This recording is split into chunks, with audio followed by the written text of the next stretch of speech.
내년에 2배 가자!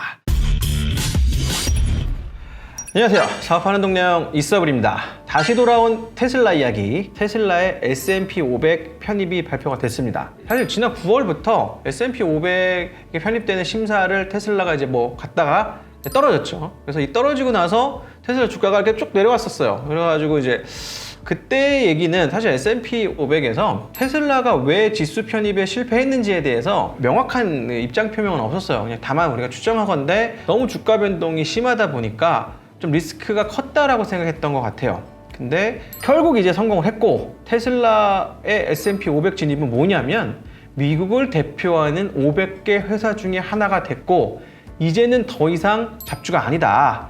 이제는 테슬라는 이제 우리 메이저리거야. 약간 이런 느낌. 그리고 그게 발표되고 나서 장외에서 바로 13% 거의 폭등을 했죠. 아마 오늘 밤에 주식시장이 열리면 이게 얼마나 치고 올라갈지가 이제 기대되는 수준이에요. 왜냐하면 S&P 500에 올라가면 이게 지수 종목이잖아요. 근데 우리가 펀드 살 때 보면 S&P 500 펀드 이런 펀드 있을 거 아니야. 인덱스 펀드들은 S&P 500에 올라가 있는 것들을 일정 부분 그냥 다 바잉을 해야 돼요. 포트폴리오의 일정 부분을 기계적으로 가져가야 돼요. 이게 싸고 사서 비싸고 사서가 아니고 이제는 미국의 지수가 되어버렸기 때문에 어쩔 수 없이 상당 부분의 유입이 들어올 거고요. 그러면 단기간의 폭등은 상당히 예상이 된다. 근데 이제 그 폭등이 끝나고 나서 이게 계속 유지되고 이런 얘기는 잘 몰라요. 근데 요 며칠간은 폭등을 할 것 같고, 저는 테슬라를 봄에 샀습니다. 테슬라 얘기를 조금 해보자면, 이제 테슬라가 증명해야 되는 이슈들이 있어요. 테슬라를 바라보는 부정적 시각 같이 한번 정리를 해보자면, 전기차에 대한 게 이제 과대평가돼 있다는 얘기죠. 전기차가 별거야. 그냥 자동차에 모터 달면 전기차인데 이게 테슬라 니네만 특별하냐? 기존의 자동차 회사들 도요타, GM, BMW 다 많다. 폭스바겐. 얘네 언제든지 바퀴에다 모터 달면 전기차 만들 수 있다, 이런 의견이고, 제조업은 그렇게 단순하지 않아. 니네 소프트웨어 만들듯이 배포하고 틀리면 수정하고 이렇게 해갖고 만들 수 있는 거 아니야. 제조업 쉽지 않아. 이게 여태까지 테슬라를 바라보는 부정적 시각의 큰 두 가지 줄기였는데, 일단 테슬라가 하나 증명했죠. 우리 제조업 할 수 있어. 물론 이제 단차도 좀 심하고 아직까지 조립 품질이 좀 떨어져 가긴 하지만 아무튼 잘 굴러가. 그다음에 전기차 이번에 보여주고 있죠. 아우디 이트론, 벤츠 EQC, 제규어, 현대차 있는데 전기차 모터 달면 되는 거 아니었어? 배터리에다? 이게 생각보다 그렇게 단순하지 않다. 누구나 할 수 있는 걸 한 게 아니고 한 3년, 5년치는 앞서가고 있다는 걸 이제 인정하기 시작한 거죠. 세 번째, 오토파일럿과 FSD라고 테슬라가 명명해놨는데 이거 주행 보조 장치일 뿐 사기야. 이거 레벨 2밖에 안 되는데 니네 왜 레벨 5 완전 자율주행인 척 하냐. 이름을 무슨 오토파일럿 뭐야, 아니잖아.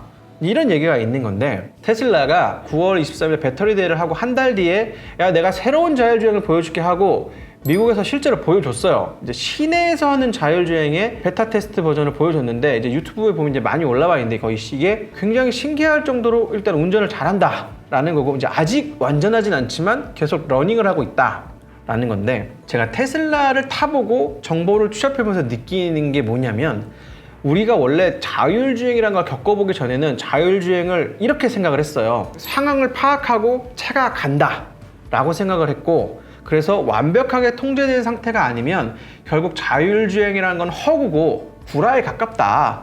그래서 완벽하게 통제된 상황이라는 건 뭐냐면 스마트 도로, 그 다음에 모든 차들이 스마트 차가 돼야 차들끼리 커뮤니케이션을 하고 도로와 커뮤니케이션을 통해서 완벽하게 매핑된 상황 안에서 차가 가면 자율주행이 이루어진다. 이런 거는 결국 수십 년이 걸릴 것이다. 이런 이론이었어요. 그런데 테슬라가 한 건 그게 아니라, 머신러닝은 여기서 뭐냐면 예측주행이라는 걸 뜻해요. 쉽게 얘기하면 우리가 운전할 때 우리도 모르게 예측을 하면서 가거든요. 제가 운전을 하면서 앞차를 신뢰하면서 가는 거예요. 계속 이렇게 갈 것이다 라고 운전을 하고, 앞차가 만약에 브레이크를 밟으면 나도 빨리 제동을 해야지, 몇 초 뒤의 상황을 예측하면서 운전을 하는 거죠. 완벽하게 통제된 상황에서 운전을 인간도 하고 있지 않은 거죠. 그러니까 이 테슬라가 말하는 자율주행이라는 건 인간처럼 예측을 하면서 우리는 주행을 하는데 이걸 머신러닝으로 커버를 합니다. 어차피 인간도 완벽하지 않습니다. 이런 얘기인 거고, 그래서 앨런이 무슨 얘기를 하냐면 99.99는 쉽다. 99.9999가 어렵지. 이 예측에 대한 얘기를 예전부터 하기 시작했고, 이 자율주행의 기조가 이제 구글 웨이모라든가 이런 쪽에서도 3, 4년 전에는 완벽하게 통제된 상황에 대한 얘기들을 하다가 지금은 예측주행이라는 관점으로 다 바뀌었어요. 그래서 이 분야에 있어서는 단연 원탑인 게 테슬라가 되어버린 거죠. 주행 보조 장치는 고속도로에서 차간 거리를 좀 유지하고 앞차가 쓰면 쓰고 이런 정도는 대부분의 자동차 회사들이 지금 다 할 수 있어요. 근데 예측 주행으로 넘어간 회사가 있냐라고 하면 아무도 넘어가지 못한 거죠. 이 예측 주행의 영역에서는 테슬라가 독보적이다. 이게 테슬라의 S&P 500 지수 편입이 정말 좋기만 한 얘기냐? 라고 하면 이런 분들에게는 일단 안 좋아요. 테슬라가 지수 변화가 심하잖아요. 심하면 뭐가 좋다? 데이 트레이딩 하시는 분들이 있어요. 야, 올랐을 때 팔고 내렸을 때 놓고 하루에만 막 수십 번씩 트레이닝을 하면서 이걸로 먹고 사시는 분들이 있어요. 그런 분들에게 이 테슬라는 굉장히 좋은 놀이터였단 말이에요. 이런 분들에게 S&P 500 소식은 테슬라가 이제 더 이상 사냥터가 아닌가 할 수 있고요. 또 테슬라 입장에서는 이게 메이저 회사가 된 거잖아요. 이제는 수익성을 증명해야 돼요. 테슬라 흑자 전환했다고 하지만 열어보면 테슬라가 차를 팔아서 돈을 벌긴 했지만 그걸로 흑자 전환을 했다기보다 탄소 배출권을 얹어서 다른 회사에다가 팔면서 최종적으로 흑자 전환을 한, 그러니까 아직까지 차만 팔아가지고는 제대로 돈을 벌고 있다라고 하기는 어려운 상태인데 이거를 증명해야 되는 과제가 남은 거죠. 그러니까 사실 전기차 시장에서 테슬라 점유율이 제일 높아요. 높은 건 맞는데 전기차 시장 작단 말이에요. 아직 이게 아니고 전체 모빌리티 시장에서, 전체 에너지 시장에서 우리는 점유율을 확대할 수 있고 돈을 많이 벌 수 있어요를 증명해야 되는 거다. 이게 아직은 모르는 거죠. 성공하면 이제 게임 체인저가 돼서 40년 뒤에는 애플이나 마이크로소프트 같은 20년 뒤에는 회사가 될 수도 있는 거고, 실패하면 추억의 회사가 되는 거죠. 아, 2020년에는 말이야 그 테슬라라고 하는 막 그런 애들이 있었어. 이럴 수도 있다는 거죠. 언제나 투자는 양날의 검이니까. 그 자동차 실적만으로는 여전히 적자라고 했는데 S&P 500에 편입됨으로써 좀 자동차 판매 실적에 좀 영향이 있을까요? S&P 500에 편입되면 판매 실적에 영향이 있을까? 작게 보자면 뭐 판매하는 실적에는 크게 영향이 없을 것 같은데 이런 관점이 있어요. 테슬라가 자본을 조달하기 쉬워졌어요. 테슬라 주가가 올라가면 올라갈수록 자본 조달하기가 좀 쉬워지고요. 신뢰도가 좀 더 쌓여서 장기적으로 보자면은 새로운 공장을 만들고 직원을 고용하고 이런데 더 쉬워진 건 사실이다. 우리가 이제 테슬라 이렇게 얘기를 한 건 주식 투자한 분들한테 의미가 있겠지만 주식 투자 안 하시는 분들한테 하는 의미가 없느냐? 그게 아니에요. 테슬라를 제가 어떻게 바라보냐면 스마트폰 시장이 열리면서 수천억 하는 매출이 만들어진 회사가 있어요. 대표적인 회사를 보자면 이제 슈피겐코리아.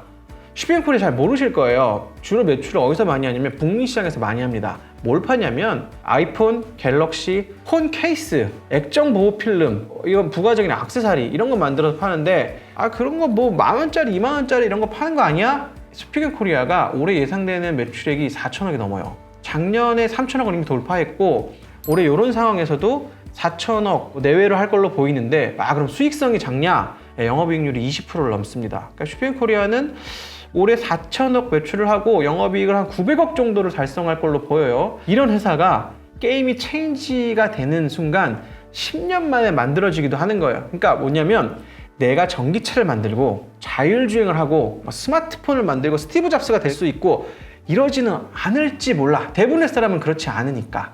근데 핸드폰 케이스를 만든다든가 액정 보호 필름을 만든다는 할 수 있는 거예요. 이 테슬라 오너분들은 커뮤니티를 가보면 이분들의 부심이 초기에 10년 전에 아이폰 유저 같다는 느낌이 좀 와요. 나는 힙하고 나는 얼리 어댑터야. 그래서 제품의 품질만 좋다면 몇만 원 더 내는 거에 대해서 되게 관대하단 말이에요. 그러니까 준비된 소비자들이에요. 이런 사람들에게 이런 거죠. 테슬라에 딱 맞는 유아용 카시트, 트렁크 정리함, 꾸미기 아이템. 또 전기차가 무겁거든요, 일반 차보다. 그러다 보니까 공기압이 자주 이렇게 변해요. 공기압을 자주 보충할 수 있는 기계 이런 것들 제가 지금 상상할 수 있는 것들을 말씀드렸지만 되게 소소하지만 짜잘한 거 많을 거예요. 테슬라 오너를 위한 어떤 용품샵 이런 게 생각보다 돈이 될 거다. 이런 것들을 참고하시면서 이런 걸로 얼마든지 기회를 엿보실 수 있다. 이런 시장이 열린다는 거를 또 한번 이렇게 짚어드리면서 알림 설정 뭐라고요? 이렇게 전체 이렇게 눌러주시면 바로 빨리 받아보실 수 있습니다. 도움이 되셨다면 구독 부탁드리겠습니다. 감사합니다.